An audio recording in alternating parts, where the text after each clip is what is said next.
My name is Katherine Grier. I'm here to tell the story on how United Way helped me whenever I needed help with my sister in regards to her drug use.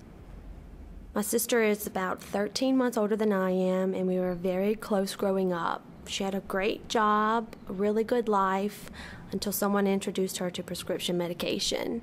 It took a hold of her life completely. She cut off her entire family, even her daughter at some point, just not wanting to be bothered by anybody, just so that she could do what she wanted to do. My family and I decided that it was time for us to take control of the situation because nobody else was going to. So I met my mom, and while we were discussing the situation, we found out that my sister had a warrant out for her arrest.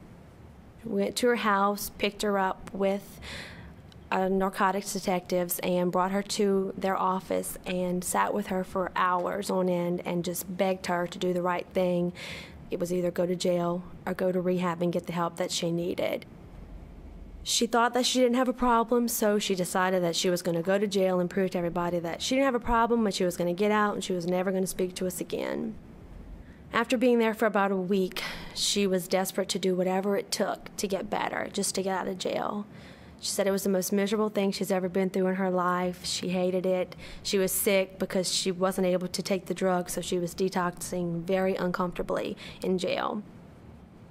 My dad told her, fine, if you want to do that, we're going to take you to Mississippi, to a rehab place there. And he picked her up, signed her out, drove her all the way, about 4 hours to Mississippi. They get there and find out that there is no bed for her available there. So he called me and told me what was going on, and immediately I knew what to do. First thing that I thought of was United Way, because I've seen firsthand all of the differences that they've made just by being a coordinator. So I picked up the phone and I called Karen Anderson and told her, I need your help desperately. I explained to her a brief summary of what was going on, and she said, give me 10 minutes. And she called me back in 10 minutes and gave me the name of a guy at the Baton Rouge area alcohol and drug center.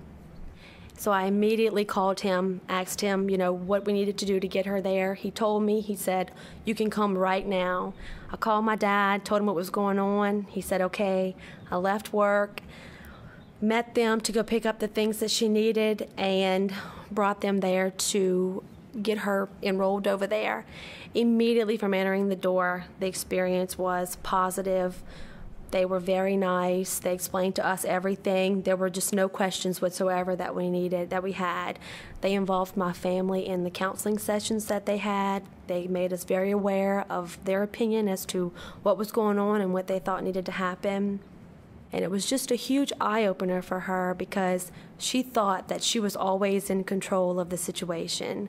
And then she realized, you know what, I'm really not in control because it starts to control you. She stayed there for 7 days. After the 7 days, my dad went and spoke to the people there. They told my dad that they thought that she was ready to go to rehab. They told her, that's going to be the best thing for you from this point on. This is just the starting point for you. They really gave her some good advice as to what the path forward should be for her. On the 7th day, my dad went and he picked her up, and he brought her to the Home of Grace in Mississippi. And she stayed there for 3 months. I'm happy to say that now she is drug-free. She has her daughter back. She has a great job. And now she's happy. We speak on a daily basis. And she's open and honest with us. And our family is just close as it ever was.